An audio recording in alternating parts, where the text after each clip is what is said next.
Assalamualaikum warahmatullahi wabarakatuh. Saya Muhammad Anad Andika Haji dari kelas 12 kelas 10 presensi 24. Saya akan menerangkan mind map yang telah saya buat tentang mutasi. Mutasi berasal dari bahasa Latin, yaitu mutatus yang artinya perubahan. Mutasi adalah peristiwa perubahan materi genetik kromosom atau DNA di dalam inti sel. Organisme yang mengalami mutasi ini disebut mutan. Sementara penyebab dari mutasi disebut mutagen. Mutagen dapat berupa zat kimia, zat fisik, dan makhluk hidup. Mutagen kimia terdiri atas zat-zat atau senyawa-senyawa kimia yang umumnya bersifat racun bagi tubuh. Mutagen kimia ini antara lain pestisida, asam nitrat, benzopirin, kafein, senjata kimia, dan lain sebagainya. Mutagen fisika sebagian besar itu berupa radiasi sinar-sinar yang dihasilkan dari unsur-unsur radioaktif. Mutagen fisika ini sudah tersedia di alam, namun beberapa sengaja dibuat untuk kepentingan penelitian, deteksi, dan mutasi buatan. Mutagen ini antara lain suhu tinggi, sinar ultraviolet, sinar X, sinar kosmik, sinar alfa, sinar beta, sinar gamma, neutron, dan sinar elektron. Yang terakhir adalah mutagen biologi. Mutagen biologi itu berupa organisme hidup seperti virus dan bakteri. Asam nukleat dalam virus dan bakteri mampu merusak kromosom sel dan sehingga terbentuklah sel-sel yang abnormal. Macam-macam mutasi. Macam mutasi berdasarkan letak sel yaitu ada dua, yaitu mutasi somatik dan mutasi gametik. Pertama, mutasi somatik. Mutasi somatik adalah mutasi yang terjadi pada sel soma atau sel tubuh, seperti zigot, sel-sel embrio, jaringan epitel, jaringan otot, jaringan penunjang, dan jaringan peringkat, serta jaringan saraf. Mutasi somatik ini tidak diwariskan pada generasi berikutnya atau keturunannya.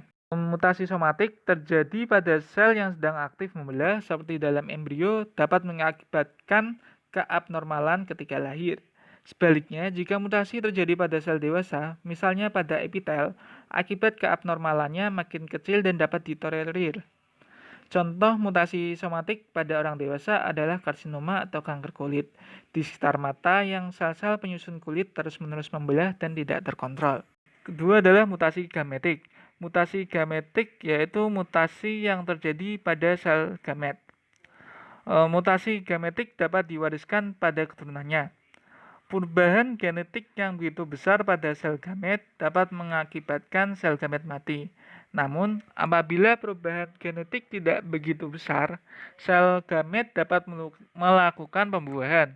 Akibatnya muncul generasi baru yang menerima perubahan genetik tersebut. Kemudian macam-macam mutasi berdasarkan penyebabnya atau cara terjadinya. Dibagi lagi menjadi dua, yaitu mutasi alami atau spontan dan mutasi induksi atau buatan. Yang pertama adalah mutasi alami. Mutasi alami atau spontan merupakan perubahan genetis yang terjadi dengan sendirinya di alam tanpa disengaja dibuat oleh usaha manusia. Mutasi spontan ini disebabkan oleh sinar radiasi seperti sinar kosmis, sinar radioaktif alam, radiasi sinar ultraviolet, radiasi ionisasi interval dari bahan radioaktif yang mungkin terkandung dalam jaringan yang terkontaminasi dan juga dapat melalui makanan atau minuman yang tercemar oleh radioaktif. Mutasi alami atau spontan ini mengakibatkan kelainan atau penyakit terhadap individu penderitanya. Selain itu, mutasi alami juga mengakibatkan timbulnya variasi dalam populasi. Hasil mutasi spontan biasanya bersifat resesif, steril, dan letal. Yang kedua adalah mutasi induksi atau buatan. Mutasi induksi adalah perubahan genetis yang terjadi yang disengaja oleh usaha manusia. Mutasi buatan sengaja dilakukan menggunakan mutagen fisika dan kimia. Mutagen kimia yaitu misalnya adalah kolkisin, asam nitrat, gas metan, dan senyawa alkil. Adapun mutagen fisika dapat berupa radiasi sinar X, radiasi sinar gamma, radiasi sinar beta, radiasi neutron, radiasi elektron. Radiasi sinar X dapat merusak materi genetik karena radiasi pengionisasi atau sinar X menghasilkan gugus kimia reaktif yang disebut radikal bebas. Radikal bebas dapat mengubah basa-basa nitrogen dalam DNA menjadi tidak dapat dikenali oleh DNA polimerase, serta memutus ikatan antara gula dan fosfat yang mengakibatkan keabnormalitas kromosom. Macam mutasi yang terakhir adalah macam mutasi berdasarkan tempat terjadinya. Berdasar tempat terjadinya ini, mutasi dapat dibedakan menjadi dua, yaitu mutasi gen atau mutasi titik atau point mutation, serta mutasi kromosom atau mutasi besar atau aberasi kromosom. Yang pertama adalah mutasi gen atau mutasi titik. Mutasi gen adalah mutasi yang terjadi pada susunan basa nukleotida pada molekul gen, yaitu DNA, bukan pada lokus atau bagian dari kromosom. Mutasi ini dapat berpengaruh pada perubahan genotip ataupun fenotip individu. Mutasi gen ini dapat dibagi menjadi dua, yaitu delesi dan insersi basa nitrogen serta substitusi basa nitrogen. Yang pertama, delesi dan insersi basa nitrogen. Delesi adalah pengurangan satu atau lebih basa nitrogen pada suatu gen. Sedangkan insersi atau adisi adalah penambahan atau penyisipan satu basa nitrogen pada suatu gen. Selanjutnya, mutasi karena adanya substitusi atau penggantian basa nitrogen. Substitusi basa nitrogen merupakan penggantian satu nukleotida dan pasangannya di dalam untaian DNA komplementer dengan pasangan nukleotida lainnya. Substitusi ini ada dua, yaitu transisi serta transversi. Substitusi transisi adalah penggantian suatu pasangan basa nitrogen dengan pasangan basa nitrogen lainnya yang sejenis. Contohnya yaitu basa nitrogen pada pirimidin timin diganti dengan basa pirimidin lainnya yaitu sitosin atau sebaliknya. Kemudian substitusi transversi adalah penggantian suatu pasangan basa nitrogen dengan pasangan basa nitrogen lainnya yang tidak sejenis. Contohnya adalah basa nitrogen pada purin yaitu adenin diganti dengan basa pirimidin yaitu timin atau sebaliknya. Mutasi substitusi pada umumnya menghasilkan mutasi salah arti atau missense mutation, yaitu perubahan kodon yang menyebabkan perubahan kode asam amino sehingga berbeda dari kondisi normalnya. Namun, jika mutasi tersebut mengubah kodon untuk suatu asam amino menjadi kodon stop, translasi akan berhenti dan mengakibatkan rantai polipeptida akan lebih pendek daripada rantai normalnya. Kedua, mutasi kromosom atau mutasi besar atau aberasi kromosom. Mutasi kromosom adalah perubahan materi genetik pada kromosom. Mutasi ini disebabkan karena perubahan struktur dan jumlah kromosom. Mutasi kromosom juga dapat diakibatkan karena kesalahan saat meiosis. Mutasi kromosom dapat dibedakan menjadi dua, yaitu perubahan struktur kromosom dan perubahan jumlah kromosom. Yang pertama, mutasi karena perubahan struktur kromosom. Perubahan struktur kromosom biasanya akibat penggunaan sinar yang memiliki radiasi tinggi, seperti sinar X dan sinar UV.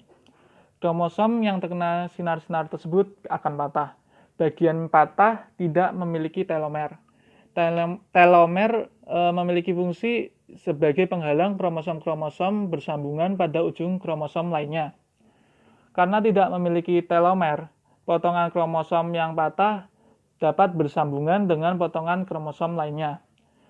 Sifat potongan kromosom itu labil, selalu berusaha untuk memperbaiki luka dengan bersambungan dengan potongan kromosom lainnya.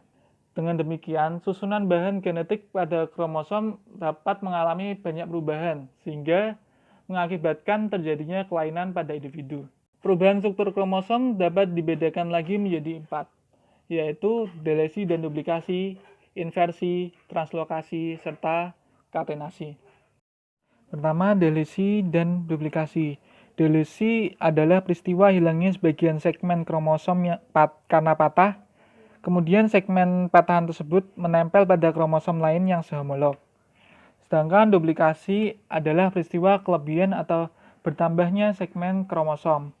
Segmen kromosom yang menempel itu berasal dari kromosom yang sehomolog. Akibatnya kromosom akan kelebihan gen. Selanjutnya inversi. Inversi adalah perubahan urutan letak gen pada suatu kromosom karena terjadi pembalikan segmen kromosom. Pembalikan segmen pada kromosom terjadi karena kromosom patah di dua tempat yang diikuti penyisipan kembali gen-gen dengan urutan yang terbalik. Yang ketiga, translokasi. Translokasi ini adalah peristiwa kromosom patah, kemudian segmen patahan tersebut melekat kembali pada kromosom yang bukan sehomolog. Yang terakhir adalah katenasi. Katenasi kromosom terjadi jika dua kromosom non-homolog membelah menjadi 4 kromosom, kemudian ujung-ujungnya saling bertemu sehingga membentuk suatu lingkaran. Macam mutasi kromosom yang terakhir adalah mutasi karena perubahan jumlah kromosom. Mutasi karena perubahan jumlah kromosom dapat terjadi pada saat pembelahan mitosis maupun meiosis. Perubahan jumlah kromosom dibedakan menjadi dua macam, yaitu euploid dan aneuploid. Euploid adalah perubahan pada seluruh materi genetik dalam suatu set atau genom, sehingga jumlah kromosom menjadi berkelipatan dari set kromosom haploidnya. Macam mutasi kromosom karena perubahan jumlah yang kedua adalah aneuploid. Aneuploid adalah perubahan jumlah kromosom dalam suatu set atau genom kromosom. Aneuploid menyebabkan jumlah kromosom suatu individu menjadi lebih banyak atau lebih sedikit daripada jumlah kromosom normalnya yang disomi atau 2N. Mutasi memiliki beberapa dampak. Dampak-dampak tersebut ada yang merugikan dan juga ada yang menguntungkan. Dampak yang merugikan yang pertama adalah kelainan pada manusia yang disebabkan oleh mutasi gen. Salah satu penyakit akibat mutasi gen pada manusia adalah anemia sel sabit atau sickle cell anemia. Penyakit anemia ini ditandai dengan sel darah merah yang berbentuk sabit dan bersifat menurun karena adanya hemoglobin yang abnormal. Dampak mutasi yang merugikan yang kedua adalah kelainan pada manusia akibat mutasi kromosom. Beberapa kelainannya antara lain sindrom Turner, sindrom Down, dan sindrom Edwards atau trisomi 18. Kemudian dampak mutasi dapat berakibat buruk pada tanaman. Tanaman dapat mengalami suatu kelainan. Kelainan yang dialami tanaman yaitu terjadinya pembentukan buah tanpa biji. Biji merupakan alat perkembangbiakan generatif pada tumbuhan. Tanaman buah tanpa biji menyebabkan tanaman kehilangan alat perkembangbiakan generatifnya. Mutasi tidak hanya berdampak merugikan, tetapi dapat juga berdampak yang menguntungkan. Keuntungannya yaitu mutasi dapat meningkatkan produksi pertanian, di antaranya gandum, tomat, kelapa poliploide, dan sebagainya. Kemudian, jika dihasilkannya buah-buahan tanpa biji dapat merugikan tanaman, namun bagi manusia itu dapat menguntungkan. Seperti dihasilkannya semangka tanpa biji. Selanjutnya, mutasi radiasi dengan sinar gamma dapat menghasilkan bibit unggul.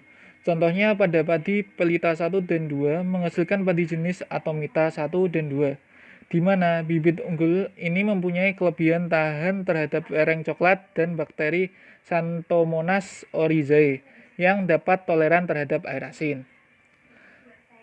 Yang terakhir, dengan penerapan mutasi dapat memberikan peluang usaha yang baik dalam meningkatkan hasil tanaman, sehingga dapat meningkatkan hasil pendapatan. Sekian penjelasan mind map tentang mutasi dari saya. Mohon maaf bila ada kesalahan. Wassalamualaikum warahmatullahi wabarakatuh.